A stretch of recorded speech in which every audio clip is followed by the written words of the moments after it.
Saya punya cerita nih, orang India itu kan jago-jago IT-nya. IT ya, Ya. Yang dibutuhkan itu di setiap negara-negara itu orang India sama orang Cina. Cina untuk berdagangnya, ya. India untuk teknologinya. Untuk teknologinya. Ya.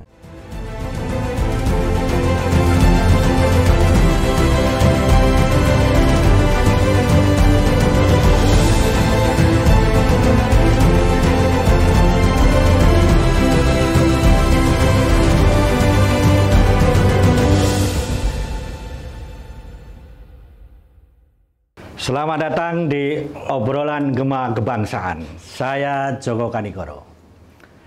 Kita kedatangan tamu. Beliau ini Mas Marah Ali Adityawarman. Udah. Kalau Mas kan Jawa ya. Udah. Marah Ali Adityawarman. Ini kalau udah itu kan berarti dari Minang. Sumatera Barat ya. Sumatera Barat. Kalau Marah ini kan berarti gelar. Ya, gelar dari orang tua. Iya, ini biar tahu nih, kalau enggak nanti orang kiranya marah-marah terus kan gitu kan. Dulu saya nggak. Maksudnya kenapa orang tua saya kasih nama gelar? Iya. Di KTP pula kan, Nah. otomatis kan mobil apa semua kan harus ganti juga. Bank akun bank juga harus ganti. Tapi kata orang tua itu bermanfaat nama itu katanya. Karena kebanggaan. Kalau buat mereka suatu kebanggaan ya. Iya. Tapi kan saya tinggal di Jakarta. Iya. Saya tinggal di Jakarta dan saya kan nggak tahu sebenarnya marah itu apa sih gitu kan. Iya. Tapi orang tua saya ini memang dia kasih nama gelar itulah untuk saya. Iya. Gitu, karena kita pun dibilang orang Padang pun, orang tua saya orang Padang. Saya lahir di Kuwait. Lahir di Kuwait. Lahir di Kuwait. Iya. Jadi saya ya kalau misalnya dibilang orang Padang pun, ya saya orang Padang. Iya. Tapi ada juga bilang orang Padang pun nggak aktif orang Padang jadinya. Iya. Gitu. Jadi Mas Adit, panggilannya Mas Adit. Mas Mas Ali Adit Aditya. itu ya, itu sejak lahir sudah menjadi ekspatriat. Orang tua sih. Gitu. Lah iya, kan sejak lahir sudah jadi ekspatriat kan gitu kan.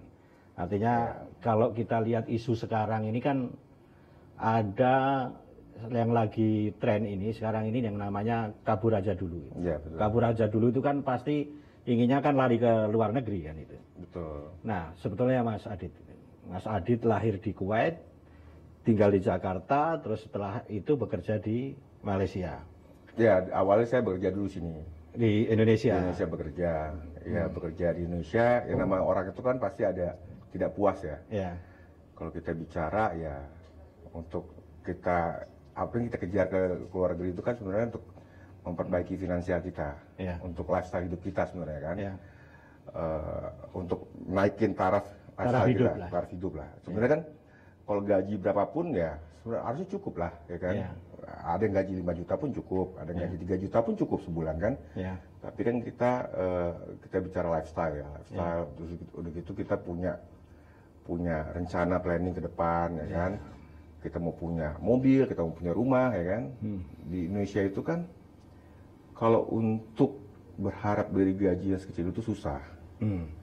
Ya, jadi di luar negeri itu pun ya ketika kita pindah sana memang beda rasanya. Di sana pun juga living cost-nya lebih murah di Malaysia itu. Tapi saya mau tanya ini, kan Mas Adit itu kan kerja di luar negeri, itu duta perusahaan atau memang inisiatif sendiri? Inisiatif. Inisiatif. Saya coba, saya ke sana dulu main-main. Karena keluarga saya di sana semua gitu. Adik saya, kakak saya semua di sana. Kebetulan waktu itu mereka pada masih sekolah, ambil S2, S3 di sana. Kemudian saya ke sana juga, ya kan. Saya niatnya juga mau kuliah, ya kan. Kuliah udah gitu saya coba-coba apply. Sebenarnya sih nothing tulus juga ya. Coba-coba apply, dipanggil saya interview, ya kan. Saya interview, kemudian seminggu kemudian dikabarin diterima. Saya bingung kan. Saya udah hampir 30 hari sana ya istilah overstay lah. Mereka yang ngurus semuanya, visanya sampai overstay saya mereka yang ngurus. Nah, kerja di Indonesia sama Malaysia itu dalam bidang yang sama atau beda? Sama-sama teknologi ya. Sama-sama teknologi, tapi beda ininya. Saya kan di sana komunikasi. Ya. Kalau di sini saya lebih ke engineer. Di sini. Nah, Mas, kalau Mas Adit kan bicara soal living cost kan. Living cost, lifestyle, pencapaian hidup dan sebagainya. Artinya Mas Adit kan punya pengalaman kerja di Indonesia, terus kerja di Malaysia. Untuk bisa yang seperti Mas Adit katakan nih, kalau kita ini kan butuh beli mobil, beli rumah dan sebagainya kan. Gitu kan. Nah, antara kerja di Indonesia dengan di luar negeri, di Malaysia ini lebih cepat mana dari penghasilan dari kedua negara ini? Kalau kita lihat pakai apa ya, maksudnya jadi luar negeri itu kita bisa dapat lebih banyak duit sih. Lebih banyak duit. Iya. Artinya kan ekspektasi tentang penghasilan itu kan jauh lebih besar ya kan ketimbang di Indonesia. Betul. Meskipun kalau kita lihat, apalagi di sana kalau Mas Adit katakan living cost-nya lebih rendah kan. Lebih rendah. Artinya dengan gaji yang lebih besar memungkinkan untuk bisa saving kan, saving money, kita simpan, nanti kita bisa bawa pulang, kan banyak kan kayak seperti itu kan. Mereka simpan duitnya, nanti di Indonesia mereka beli aset, gitu. Ya tergantung gaya hidup juga sih Mas. Ya kan, artinya gini kan bicara soal ukuran nih. Misalnya saya kerja di Indonesia ini, saya kerja di Indonesia untuk bisa beli mobil, saya di perusahaan teknologi misalnya. Saya butuh waktu 10 tahun, 20 tahun saya baru bisa punya rumah misalnya. Atau saya 5 tahun, 10 tahun saya baru bisa beli mobil. Terus saya bekerja di Malaysia, mungkin dalam waktu 3 tahun saya sudah bisa beli rumah ya kan gitu kan. Kayak gitu ya. Artinya pencapaian hidup itu di luar negeri kan lebih memudahkan secara finansial untuk kita dapatkan. Betul. Jadi artinya memang kan kalau kita bicara salary kan di sana lebih besar. Artinya mungkin bisa 3 kali lipat, 4 kali lipat gitu. Terus biaya hidup pun murah ya kan. Dan mungkin kalau kita hidup yang nggak berlebihan, kita bisa saving. Nah, kita bisa beli aset di Indonesia gitu. Tapi nggak selamanya hidup di luar negeri itu enak. Kalau saya sih lebih enak di negara sendiri sebenarnya. Oh iya. Artinya gini, di negara sendiri kita bisa ngapain aja. Kita bisa berbisnis. Peluangnya banyak. Dan sebenarnya di Indonesia kalaupun kita jago berbisnis, kita bisa jadi kaya juga kalau kita jago. Dan maksudnya sesuai passion kita gitu ya. Kita bisa menghasilkan duit juga di Indonesia. Tapi kan mungkin persaingan kan ketat juga ya di Indonesia kan. Orang mau taunya kerja, terima duit gede, udah gitu aja kan. Berarti persaingan kerja lebih ketat di Indonesia, luar negeri? Di Indonesia lebih ketat lah. Lebih ketat, ya? Di luar negeri itu apa aja bisa. Dan gaji mereka tuh besar-besar, kayak tukang kebun, kayak kita bicara di Australia lah, ya kan. Tukang kebun itu bisa sampai 100 juta. Semakin dia kerja keras, semakin banyak duitnya. Berarti kan lapangan pekerjaan itu kan sebetulnya kalau di luar negeri kan, walaupun tidak semua negara ya, tapi di negara-negara kayak Malaysia, Singapura, Thailand, terus Asia aja dulu, itu kan berarti peluang pekerjaannya lebih banyak. Lebih menjanjikan lah. Lebih menjanjikan untuk kita saving, untuk masa depan lah gitu. Artinya sebetulnya problem di Indonesia ini kan sebetulnya kenapa kemudian ada wacana kabur aja dulu, mungkin karena di luar negeri lebih menjanjikan, walaupun juga tidak semuanya secara kompetitif bisa masuk ke luar negeri juga gitu. Ya gini lah contohnya misalnya ya dosen. Dosen di luar negeri itu gajinya bisa berlipat-lipat daripada dosen di Indonesia. Mereka di situ bisa punya mobil sport, bisa punya rumah, ya kan. Jadi kan artinya profesi itu sangat dihargai banget dibanding di Indonesia. Di Indonesia ini dosen kalau misalnya nggak punya project nggak hidup. Artinya harus punya project dia. Kalau nggak cuma ngandelin gaji dosen berapa? Ya kan artinya kan dia dosen ini juga harus mencari proyek di mana-mana agar bisa dapat tambahan duit lah gitu. Ya kan gitu aja. Dan mungkin itulah yang harus dipikirkan oleh pemerintah Indonesia gitu. Apa sih kan kalau kita lihat kan mereka ini kan ya terutama pekerja kasar ya. Pekerja kasar tuh kok ya mereka tuh devisa negara devisa negara, tapi kok sampai kenapa mereka bisa besar di luar negeri itu gajinya. Itu kan harus jadi PR pemerintah sebenarnya. Itu aja sih. Nah, sebetulnya kalau saya dengar pembicaraan Mas Adit ini kan sebetulnya walaupun orang Indonesia kerja di luar negeri, semangat nasionalismenya masih tinggi kan. Karena apa? Di sana nyari duit, nanti kita beli aset di sini kan. Betul. Artinya membeli rumah, bekerja di luar negeri, nanti untuk belanjanya kan di Indonesia. Sebetulnya hampir sebagian besar kan masyarakat Indonesia seperti itu. Enggak juga sih. Ada yang dia ngerasa udah settle di luar negeri, ya sudah di Indonesia. Ya di Indonesia mungkin pendidikan mahal, ya kan? Pendidikan mahal, terus juga persaingan juga berat, ya kan? Di luar negeri semua terjamin. Sekolah anak, insurans semua terjamin. Sampai kalau asal di Jerman pun itu kalau udah jadi warga negara sana ya, sampai nggak kerja pun dapat subsidi. Di Jerman itu kalau nggak salah ya, maksudnya diperhatikan lah. Tapi kalau dia udah warga negara sana ya. Kan kayak Cina itu kan dia bisa punya 2 warga negara tuh. Makanya di Malaysia itu kan lebih banyak foreigner kan, di Kuala Lumpur terutama. Banyak Cina sama India kan. Karena Cina itu dia bisa punya 2 warga negara. Warga negara Malaysia bisa, di Cina masih bisa punya warga negara. Kalau kita juga kayak gitu juga mungkin oke juga kali ya. Kan harusnya sebetulnya kita kayak Cina sebetulnya. Cina itu kan ekspansi itu, walaupun dia ekspansi kemana, tinggal di Indonesia, di Amerika, dimanapun, tapi dia itu selalu investasi di negaranya sendiri gitu. Betul. Artinya kan sebetulnya kalau misalnya negara ini memberi ruang yang lebih besar ini kepada tenaga kerja Indonesia, ya kan, untuk kemudian dibebaskan bekerja di luar, kan sebetulnya tenaga kerja Indonesia ini kan yang memiliki skill kan juga banyak itu. Banyak. Artinya sebetulnya yang harus mempromosikan, ya kan, mempromosikan tenaga kerja Indonesia kan harusnya pemerintah. Ini loh, saya punya aset nih, sumber daya manusia ini, sumber daya ini kita dari sarjana hukum, kita dari ahli pertanian, ahli teknologi dan sebagainya kita siapkan, dan ini bisa dikonsumsi oleh masyarakat dunia misalnya. Nah, disitulah nanti kemudian kita bisa menyumbangkan. Artinya apa? Kita juga bisa promosi tentang Indonesia gitu. Gini loh Mas, gini. Kalau kita kayak promosiin misalnya SDM kita gitu, kerja di luar negeri, berarti pakai ada agensi dong, ada tidak harus agensi, maksudnya pemerintah KBRI ini kan sebagai dia kan sebagai tugasnya itu kan sebagai wakil Indonesia di seluruh negeri kan, bahwa kita itu punya potensi selain aset alam, selain aset pertanian, aset pariwisata, tapi juga kita itu populasi manusia kita kan banyak ya kan.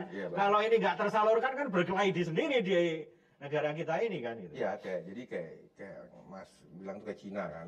Dimanapun, di negara manapun dia bisa survive. Ada maksudnya kayak pasti ada Chinatown-nya lah gitu kan. Dimanapun ada Chinatown. Ya artinya mereka juga ya saya nggak ngerti ya di negara dia sendiri kenapa gitu ya, kenapa dia harus pindah ke negara orang gitu kan. Tapi dia bisa balik lagi ntar ke ini karena dia punya 2 kewarganegaraan kan. Nah, artinya begini, maksudnya kan misalnya nih, kan kita itu ada 280 juta rakyat Indonesia. Nah, tenaga produktif kita ini hampir 160 sampai 170 juta. Lapangan pekerjaan di Indonesia itu tidak sampai segitu gitu. Nah, dengan teknologi yang semakin maju ini kan nanti juga akan ada pengurangan lapangan pekerjaan kan. Ini kan menjadi PR. Otomatis. Ya kayak inilah pabrik-pabrik itu udah pakai robotik lah gitu. Sementara di luar negeri seluruh dunia ini masih membutuhkan tenaga kerja kan. Tenaga kerja kasar, Mas. Nah iya, kan artinya tenaga kerja kasar juga nggak masalah gitu kan. Artinya bahwa kebutuhan internasional tentang tenaga kerjaan ini walaupun kasar, bahkan misalnya kayak gini, kayak Rusia ini mau pelawang sama Ukraina ini, dia kebutuhan butuh tentara, kita bisa suplai tentara kan, ada beberapa tentara yang masuk ke sana kan gitu loh. Ya kan artinya ini secara profesional gitu kan. Artinya sebetulnya kalau kebijakan ini diterapkan, sebetulnya itu bisa menyelesaikan pekerjaan kan gitu. Masalah di Indonesia itu. Enggak juga sih. Enggak juga. Harusnya Indonesia itu memikirkan gimana caranya pekerja-pekerja itu bisa tetap stay di Jakarta, di Indonesia, ya bikin makmur lah. Ya, itu kan yang itu jadi kan misalnya UMR-nya ditingkatkan, terus harga bahan pokok bisa rendah, seperti itulah. Living cost-nya rendah, jadi orang nggak akan cari keluar negeri. Tapi saya masih agak nanya nih Mas. living cost-nya itu lebih rendah ini, ya kan? Karena ukuran gajinya lebih tinggi, sehingga living cost-nya rendah, atau memang karena di sana harganya lebih rendah ketimbang harga-harga lebih rendah ketimbang Indonesia. Kita ambil contoh lah ya. Kita ambil contoh lah. Kita bicara jangan bahan pokok deh. Kalau bahan pokok kan rempah-rempah Indonesia nomor 1. Iya benar. Ya kan? Kalah semua. Asia itu kayak misalnya Singapura, Malaysia itu rempah-rempahnya nggak ada. Nggak ada tandingan sama Indonesia. Indonesia itu paling enak rempah-rempahnya. Kita itu menang Indonesia lah. Kita bicara bahan bakar deh. Bahan bakar di Malaysia itu RON 95 itu saya pernah ngerasain harga Rp1.30.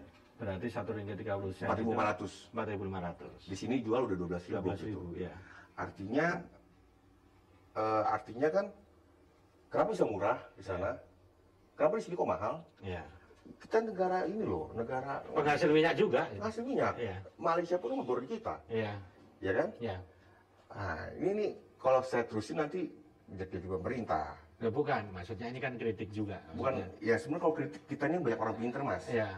Di Indonesia ini orang pinter banyak, tapi kenapa kita nggak bisa bersuara? Nih, kalau di Malaysia itu dia berlakukan sistem apa ya, APM, kebijakan APM. Apa itu kebijakan? Automatic pricing mechanism.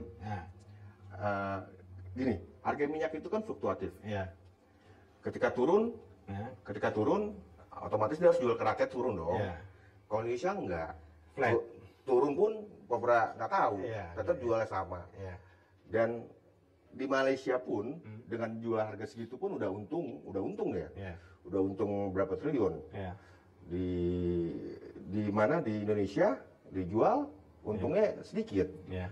Sebenarnya kan banyak mafia juga. Kalau kita bicara akhirnya kan ujung-ujungnya mafia juga kan. Ya kayak gitu-gitu. Jadi artinya kok di Malaysia bisa dengan BBM 1.30 sen, kok di sini nggak bisa gitu. Saya rasa sama-sama subsidi kok. Disubsidi sama kerajaan juga kok. Tapi kenapa bisa? Gitu.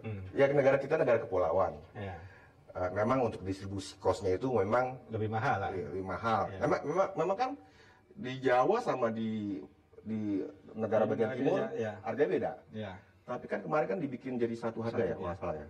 Sama Pak Jokowi kan dibuat flat. Jadi kayak subsidi silang lah mungkin ya. Tapi tetap aja kenapa harus mahal gitu. Sedangkan harga minyak udah turun. Kenapa mereka masih jual mahal? Apalagi sekarang kebutuhan minyak kan semenjak ada mobil listrik kan kurang. Kan artinya sebetulnya kan kalau kita misalnya harga tinggi naik kan sebetulnya kan kita ukur kan gitu. Ya fluktuatif kan harga minyak itu kan nggak ada konstan. Harga minyak dunia ya. Ya ketika harus turun ya harusnya turun mereka. Dan kan perbandingannya jauh juga. Saat misalnya sekarang nih tahun sekarang lah misalnya dia jual harga 6.500 RON 95. Kenapa di kita ini bisa 13.000? Selisihnya berarti kan 2 kali lipat kan. Ini kenapa gitu? Ya karena mereka memperlakukan kebijakan APM itu. Berarti kan kalau misalnya pemerintah ini misalnya kan harusnya bisa mengukur kan. Bisa mengukur sebenarnya mengukur harga. Walaupun kita itu memang subsidi kan tidak semua disubsidi kan, yang disubsidi kan cuma Pertalite itu sama biosolar gitu. Yang lainnya. Karena Pertamaxnya isinya Pertalite juga. Iya kan sama. Iya sebenarnya sama itu. Artinya itu bedanya yang satu ngantri sama satu nggak ngantri kan gitu ya. Enggak, tapi dia ngambil subsidi dia Pertamaxnya. Pertamax isinya Pertalite juga. Pertalite juga. Iya. Subsidi di situ juga, di situ juga. Nah ini, oke Mas Adit. Artinya saya sebetulnya kepengen tahu sebetulnya motivasi orang-orang yang ingin bekerja ke luar negeri ini. Memang kalau kita lihat secara penghasilan lebih tinggi, ya kan? Penghasilan lebih tinggi dan di sana lebih safe, gitu kan? Lebih aman dan sebagainya. Terjamin lah. Nah, ini kan sebetulnya kenyataan yang nggak bisa ditolak nih. Siapa sih yang nggak kepengen penghasilannya lebih tinggi secara jaminan kehidupannya bisa lebih terjamin kan, semua masyarakat pasti kan pengen itu kan gitu kan. Nah inilah yang kemudian sebetulnya kita tidak bisa salahkan ketika kemudian ada wacana ya kabur aja dulu deh gitu. Tapi kan kalau kita lihat kabur aja dulu kan berarti nanti dia akan balik ketika dia merasa negaranya sudah baik-baik saja, atau dia sudah ngumpulin duit banyak. Ya. Kalau Mas Adit pulang ke Indonesia karena udah baik-baik aja, karena kalau duitnya udah banyak. Waktu itu saya balik ke Indonesia itu ya karena ada suatu kepentingan lah. Ya. Saya memutuskan untuk ke Indonesia, tapi ya saya merasakan saya bisa bawa saving duit lah gitu. Ya. Dan bisa berbisnis. Ya. Kalau kita sudah di Indonesia itu sebenarnya kalau kita mau berbisnis, ya. Kita bisa kaya, Mas. Ya. Asal tahu tempatnya pas, ya kan. Ya. Terus jalurnya pas, ya udah. Ya. Tapi kan semua orang tidak semua bisa bisnis gitu. Ya. Artinya ada tenaga kerja. Tapi kan nggak semua orang mau jadi budak korporat terus. Ya. Dia kan mau berkembang. Ya. Itu kan dari diri sendiri juga. Ya. Saya harus berbisnis kalau jadi pegawai terus mau sampai kapan? Ya. Kan dia punya pencapaian, punya achievement. Ya. Saya harus punya rumah, saya harus punya mobil, ya kan. Tapi dia nggak punya, nggak berani untuk pergi ke luar negeri mungkin. Ya. Dia berani di Indonesia aja, ya dia berbisnis lah. Ya, nah kan kalau misalnya kayak Cina ini kan nggak apa-apa walaupun pekerjaan di Cina juga banyak, tapi Cina itu juga memberi peluang kepada warganya untuk kerja di luar. Misalnya Cina investasi soal pembangkit listrik, soal smelter dan sebagainya. Itu tenaga kerjanya kan dari Cina juga gitu, profesionalnya kan gitu. Nah, memang persoalannya yang di Indonesia ini kan, kita ini kan sumber dayanya itu kan sumber daya kasar gitu kan. Nah, kan harusnya kan pemerintah ini kan oke lah. Yakin Mas profesional semua yang kerja di smelter itu? Ya kan kita lihat karena di situ profesional ya nggak juga. Mereka pekerja kasar juga. Pekerja kasar. Ya, artinya kalau itu memang pekerja kasar kan nggak ada bedanya dengan Indonesia. Nggak ada bedanya. Nah ya kan artinya sebetulnya sumber daya kita ini yang banyak. Saya pernah ketemu sama ada orang gitu di Jepang nih. Dia orang Indonesia dia. Nah saya tanya orang Indonesia, kamu kerja di apa? Tukang kebun dia. Di mana tuh? Di Jepang. Nah, dia tukang pertanian. Ada. Ini dari Indonesia. Ternyata dia, tapi saya udah punya istri di sini, Mas. Itu. Kenapa? Ya di sini kita bertani itu penghasilan kita lebih banyak. Betul. Nah artinya apa sebetulnya? Ini kan rakyat Indonesia ini kan sebetulnya itu kan harus dibuka wawasan, gitu kan, bahwa tidak haram atau tidak tabu orang itu kepingin ke luar negeri untuk bekerja. Ya kan? Betul. Kalau misalnya kita tidak kepingin kehilangan tenaga manusia kita, tenaga kerja kita, ya kita bikin dua warga negara yang dia bisa memungkinkan untuk pulang setiap saat. Kan sebetulnya kebijakan itu enak gitu. Betul. Kalau dia pulang ke Indonesia dan sebagainya, dia itu bekerja di sana, terus dia belanjanya di Indonesia, kan dia juga itu menjadi devisa negara sebetulnya. Betul. Ya kan, artinya kan seperti itu. Nah, sebenarnya kan kebijakan pemerintah kalau misalnya bisa dilakukan itu kan lebih bagus. Complicated ya Mas ya. Itu tergantung individunya lagi sih kalau saya rasa. Itu kan kebijakan pemerintah ya. Tapi kalau saya rasa, kalau individunya ngerasa dia udah nyaman di sana, apalagi dia punya istri di sana, dia akan balik ke Indonesia. Dia akan balik ke Indonesia hanya untuk sebagai kayak mengunjungi aja ke kampung halamannya. Selebihnya ntar dia tinggal situ lagi. Tapi sebenarnya nggak apa-apa juga gitu. Artinya orang Indonesia kan juga, ini kan manusia ini kan universal, dia boleh menjadi warga negara mana saja kan. Sebetulnya gitu. Kan nggak ada masalah, justru pemerintah ini memberi peluang kepada rakyat Indonesia. Silahkan, Anda tidak harus bekerja di Indonesia, Anda bisa bekerja di mana. Kalau Anda kepingin kerja di luar negeri karena lowongan pekerjaan banyak, ya sudah kita beri fasilitasi untuk ke sana gitu. Tidak harus kayak kemudian pembantu dan sebagainya kan. Itu fasilitas itu dari PJTKI itu fasilitas. Nah ya, PJTKI itu jatuhnya agensinya mereka itu PJTKI itu yang menyalurkan tenaga kerja Indonesia ke Indonesia itu PJTKI. Itu ya. Nanti ada lagi nanti namanya BP2MI. BP2MI ini di atasnya PJTKI. BP2MI ini Badan Perlindungan Migran Indonesia. Nah ini yang menghasilkan devisa negara nih. Itu dia yang menghasilkan devisa negara. Kalau kita dulu saya ekspat, saya nggak bayar pajak ke Indonesia, saya bayar pajaknya ke setiap tahun itu ke Malaysia. Saya bikin report pajak tuh, report pajak saya bayar ke Malaysia. Gitu. Nah yang ini saya rasa sampai sekarang masih berjalan, karena itu kan devisa negara itu, banyak itu duitnya, masukan negara itu.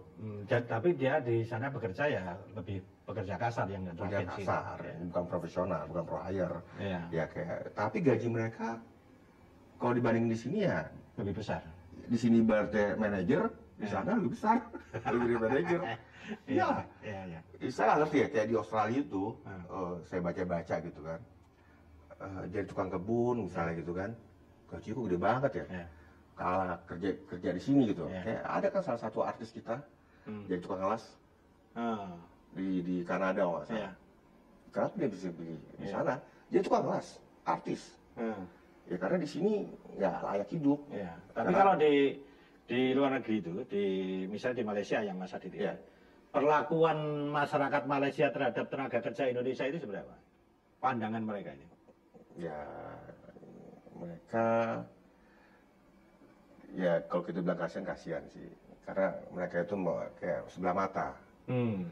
Menjadi kelas 2 ya? Iya, artinya kayak kan dia bilangnya, kalau dia bilang ke saya, dia nggak berani bilang Indon. Tapi kalau TKI itu endon tuh orang-orang Indon gitu. Indon itu kan maknanya buruk ya sebenarnya. Bukan buruk sih, apa sih, kayak pekerja bawah. Kayak budak lah gitu. Kayak budak lah Indon itu kan. Itu saya agak tersinggung sebenarnya. Tapi kalau mereka itu nggak berani bilang ke kita Indon. Ya karena kan bukan ekspat. Artinya yang membedakan kan yang satu ekspatriat, yang satu TKI kan gitu. Nah, ini kan yang perlu mengupgrade PJTKI ini agar ini menjadi kesannya profesional kan gitu. Gimana ya? Kalau kerja kasar itu kan semua bisa, Mas. Bukan, kalau profesional itu kan beda. Ibaratnya yang profesional pun bisa jadi kerja kasar. Ya kan, yang kerja kasar nggak bisa jadi profesional. Itu aja bedanya. Loh, tapi kan pekerja kasar kan juga profesional gitu kan, ya kan. Tukang kebun, nah, profesinya apa? Profesional kayak tukang kebun gitu. Tapi kan pembantu ya profesional. Itu kan ini ya, apa ya, skill ya kan. Skill tukang kebun, skill, ya kan beda. Kalau kita kan kesana kan, pertama bahasa. Kemudian teknologi, apa kayak komputer kita harus paham. Ya, apalagi itu teknologi apapun kita harus paham lah. Kan mereka belum tentu. Belum tentu paham ya kan. Jadi mereka lebih ke, ya meskipun itu profesional ya menurut mereka, ya mereka kemampuannya cuma itu, maksudnya pakai tenaga lah. Gitu. Tapi kebutuhan di luar negeri itu memang masih dibutuhkan tenaga kerja. Masih. Artinya sebetulnya kalau kita itu di sini itu meningkatkan skill ya, maksudnya meningkatkan skill kan, skill apa yang baik yang soft skill maupun yang hard skill ini kan bisa tetap dibutuhkan bisa dibutuhkan gitu ya? Asal ada kemauan, keberanian, confidence gitu ya, percaya diri kita ke sana, bahasa Inggris kita bagus, terus kita tahu komputer lah, kita menguasai komputer, tahu teknologi lah, itu nggak ada masalah. Dan itu dibutuhkan di sana. Ya kayak sekarang kan banyak apa ya, profesional yang di bidangnya ya, yang di sana juga dicari gitu, banyak gitu. Yang paling dibutuhkan itu apa di era sekarang ini? Di era sekarang ini teknologi ini makin gila, Mas. Ya kan, IT itu dibutuhkan. Orang-orang IT itu banyak di segini. Saya punya cerita nih. Orang India itu kan jago-jago IT-nya. IT ya. Yang dibutuhkan itu di setiap negara-negara itu orang India sama orang Cina. Karena Cina untuk berdagangnya. India untuk teknologinya. Ya kan gini, lucu nih. Di negara-negara Commonwealth ini kan kayak Malaysia, Singapura, Australia, India, ini kan negara-negara Commonwealth nih. Jajan Inggris ya. Kan ini nenek moyangnya baru pesan nih. Kalau negara lu mau maju, ya lu pilih India sama Cina. India untuk teknologinya, Cina untuk berdagangnya. Kan maju semua negaranya, kecuali India nggak maju. Tapi kan teknologinya dia paling bagus. Karena kalau India ini nggak maju, kenapa? Karena kemerdekaan diambil. Kalau yang lain kan diserahkan. Begitu negaranya maju, nih gue serahin nih, kayak Hong Kong nih. Negara udah maju, diserahin kan sama Inggris ke Cina kan. Kalau India dirampas, diambil, jadi mau maju udah diambil duluan. Jadi makanya India itu agak kurang. Indonesia juga dulu diambil ini. Iya sama. Itu jadi. Jadi peninggalannya ya peninggalan kesengsaraan aja itu. Yang dibutuhkan itu lebih ke teknologi sih sekarang. Untuk IT ya terutama ya. Karena IT itu kan dia kan upgrade terus. Makanya kan harusnya kan sekarang pendidikan itu lebih ke penguasaan teknologi. Iya. Kalau misalnya di Indonesia ini penguasaan teknologi semakin ditekankan kan saya kira itu jauh lebih bagus. Iya, iyalah. Semuanya ada segala sektor lah. Iya. Ya, apa aja, ekonomi, apa semua. Ya. Gitu. Nah, Mas Adit bisa nggak berbagi tips sama kawan-kawan nih bahwa sebetulnya dari pengalaman Mas Adit kerja di luar dan di Indonesia, secara finansial, tapi secara kenyamanan itu lebih baik di mana? Terus sebetulnya kenapa kemudian Mas Adit di sana lebih terhormat sebagai tenaga kerja ketimbang yang dikelola oleh PJTKI? Ini kan satu pemahaman, kalau PJTKI itu kan kesannya walaupun dia sarjana S2 begitu dibawa PJTKI mungkin langsung itu kan langsung drop aja kan gitu. Iya, tapi bedanya ya gaji gede juga. Oh iya. Gaji gede juga. Ya, cuman kan kemudian menjadi kelas gitu. Tapi misalnya saya jadi pembantu tapi saya sendirian ke sana, mungkin juga nggak bisa. Mas. Nggak bisa. Harus lewat PJTKI. Iya, karena kan dia harus lewat kayak BP2M ini, Badan Perlindungan Migran Indonesia ini. Kalau enggak, kalau ada apa-apa gimana? Iya. Yang repot kan KBRI-nya. Ya, kan Mas Adit juga warga Indonesia kerja di sana gitu. Iya. Kan dapat pelindungan.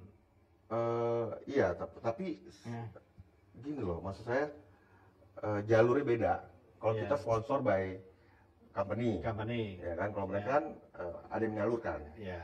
Jadi saya, insurans saya semua company. Kalau mereka kan PJTKI-nya yang mengcover kalau ada apa-apa, ya kan. Itu aja sih bedanya.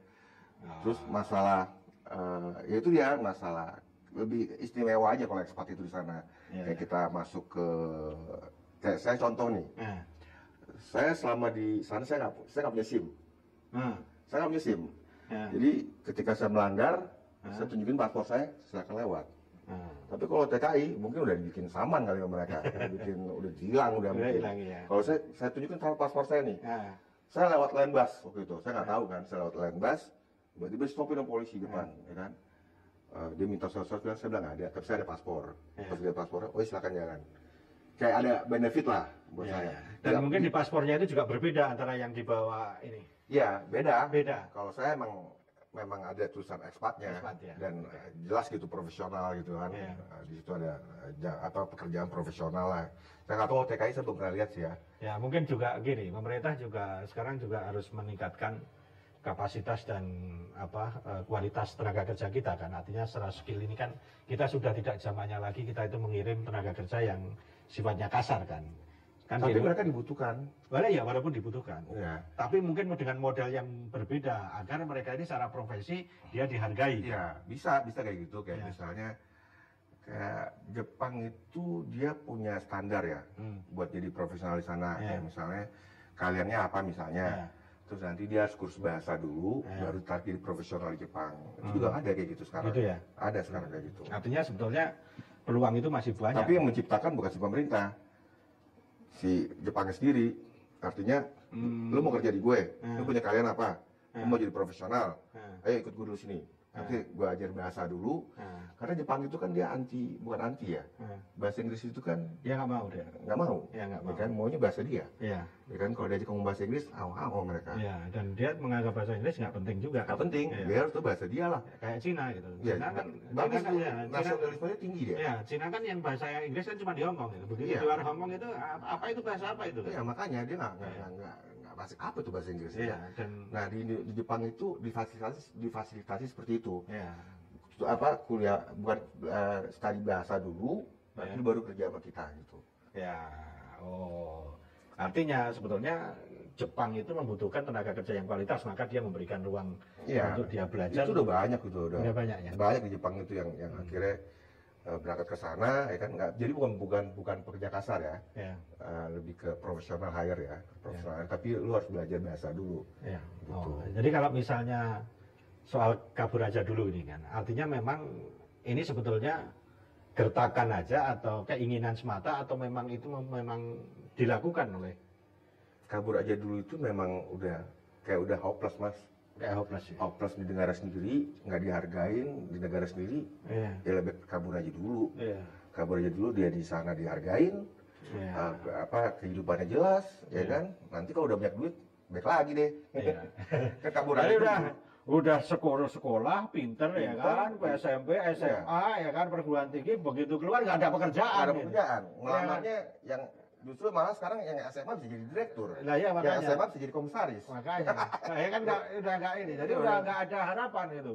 Jadi ibaratnya kayak tinju. Orang berlatih tinju, begitu dia tinjunya udah pinter, itu nggak ada ringnya, itu kan tawuran. Ya kan gitu ya. Jadi artinya ya lebih ke pindah dulu sementara, dihargain lah.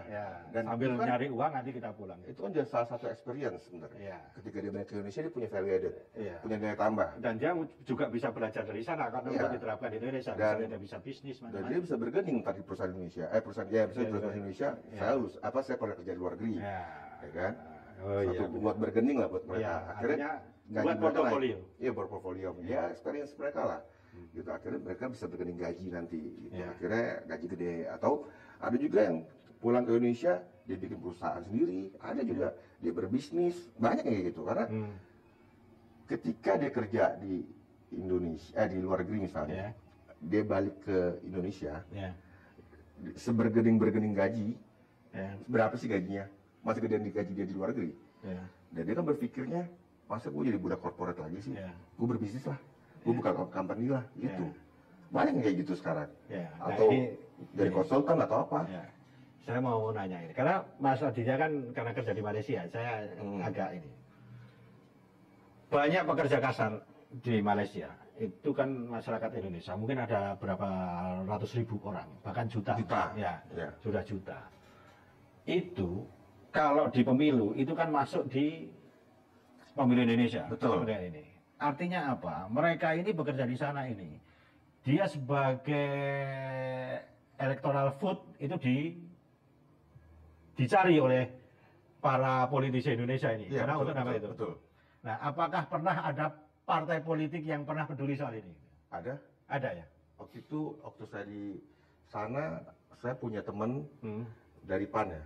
Dari PAN, dia butuh suara di Malaysia. Dari PAN itu. Saya nggak tahu mekanisme seperti apa. Dia datang, dia kumpulkanlah TK itu untuk suaranya dia. Tapi untuk itu saya kurang tahu untuk pemilihan apa ya. Tapi kan maksudnya kan, apakah ketika terjadi masalah-masalah di TKI ini, itu partai politik hadir di situ? Nggak tahu saya. Nggak tahu ya? Nggak tahu ya? KBRI lah. KBRI kan? Iyalah. Tapi kan dia sebagai konstituen kan harusnya kan partai politik kan juga peduli kan? Peduli, tapi kan yang lebih dekat di sana kan KBRI. Bukan partai. Loh, kan tapi partai kan dia berkepentingan. Ya mungkin ada sumbangan kali atau bukan, saya nggak ngerti juga ya. Nah, Mas Adit ini kan wakil sekjen Partai Gema Bangsa ini, Partai Bangsa. Kira-kira Mas Adit, apa peran partai ini untuk bisa di mana nih? Ya di tenaga kerja luar negeri ini. Oh, tenaga kerja luar negeri. Sebenarnya saya tuh kurang apa ya? Kurang setuju sebenarnya. Mereka itu udah perlu kerja di luar negeri. Di negara kita ini bisa sebenarnya. SDA kita tuh banyak. Banyak banget. Ya kan? Maksud saya, kenapa nggak kita perbaiki sistem di Indonesia sih? Nah, itu tugas partai politik. Nah, iyalah tugas Gema Bangsa nanti kan. Iya kan. Kan ini kan Indonesia Reborn. Indonesia Reborn, Indonesia kembali lahir kembali. Reborn itu lahir kembali. Indonesia lahir kembali. Ya Gema Bangsa yang akan membuat Indonesia lahir kembali. Artinya Gema Bangsa ini ya harus bisa memperbaiki segala sektor lah. Pendidikan, ekonomi. Ya haruslah.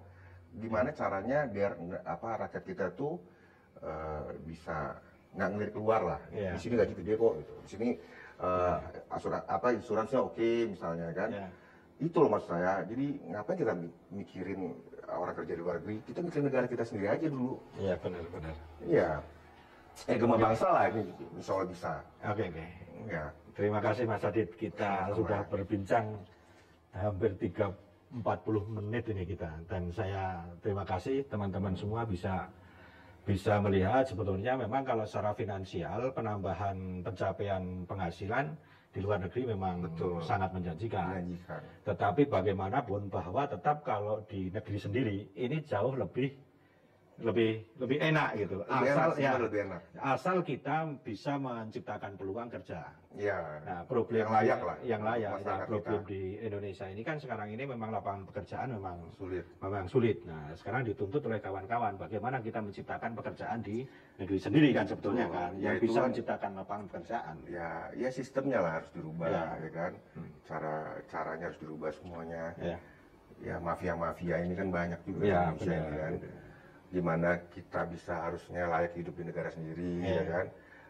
Bahan pokok murah, BBM murah, itu sebenarnya kan bisa.